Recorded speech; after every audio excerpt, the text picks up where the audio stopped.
Chapter 4. And Moses answered and said, But behold, they will not believe me, nor hearken unto my voice. For they will say, The Lord hath not appeared unto thee.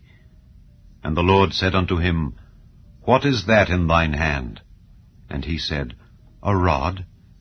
And he said, Cast it on the ground. And he cast it on the ground, and it became a serpent, and Moses fled from before it. And the Lord said unto Moses, Put forth thine hand, and take it by the tail. And he put forth his hand, and caught it, and it became a rod in his hand. That they may believe that the Lord God of their fathers, the God of Abraham, the God of Isaac, and the God of Jacob, hath appeared unto thee. And the Lord said furthermore unto him, Put now thine hand into thy bosom. And he put his hand into his bosom, and when he took it out, behold, his hand was leprous as snow. And he said, Put thine hand into thy bosom again. And he put his hand into his bosom again, and plucked it out of his bosom, and behold, it was turned again as his other flesh. And it shall come to pass, if they will not believe thee, neither hearken to the voice of the first sign, that they will believe the voice of the latter sign. And it shall come to pass, if they will not believe also these two signs, neither hearken unto thy voice, that thou shalt take of the water of the river, and pour it upon the dry land. And the water which thou takest out of the river shall become blood upon the dry land. And Moses said unto the Lord, O my Lord, I am not eloquent, neither heretofore, nor since thou hast spoken unto thy servant, but I am slow of speech and of a slow tongue. And the Lord said unto him, Who hath made man's mouth? Or who maketh the dumb, or deaf, or the seeing, or the blind? Have not I, the Lord? Now therefore go, and I will be with thy mouth, and teach thee what thou shalt say. And he said, O my Lord, send, I pray thee, by the hand of him whom thou wilt send.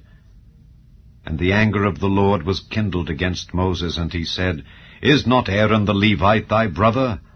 I know that he can speak well, and also, behold, he cometh forth to meet thee. And when he seeth thee, he will be glad in his heart. And thou shalt speak unto him, and put words in his mouth, and I will be with thy mouth, and with his mouth, and will teach you what ye shall do.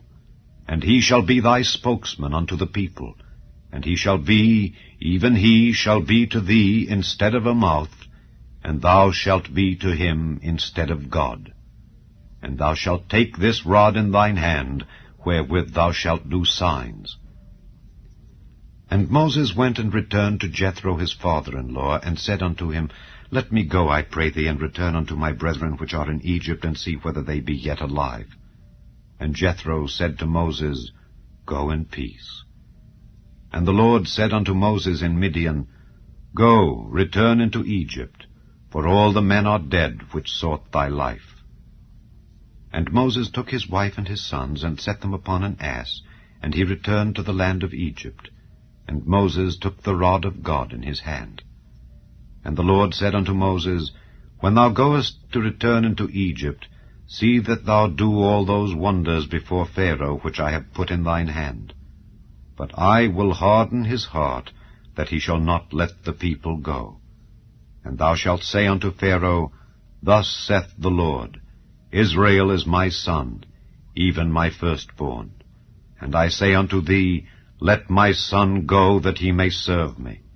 And if thou refuse to let him go, behold, I will slay thy son, even thy firstborn. And it came to pass by the way in the inn, that the Lord met him, and sought to kill him. Then Zipporah took a sharp stone, and cut off the foreskin of her son, and cast it at his feet, and said, Surely a bloody husband art thou to me. So he let him go. Then she said, A bloody husband thou art because of the circumcision. And the Lord said to Aaron, Go into the wilderness to meet Moses. And he went and met him in the mount of God, and kissed him. And Moses told Aaron all the words of the Lord who had sent him, and all the signs which he had commanded him. And Moses and Aaron went and gathered together all the elders of the children of Israel. And Aaron spake all the words which the Lord had spoken unto Moses, and did the signs in the sight of the people. And the people believed. And when they heard that the Lord had visited the children of Israel, and that he had looked upon their affliction, then they bowed their heads and worshipped.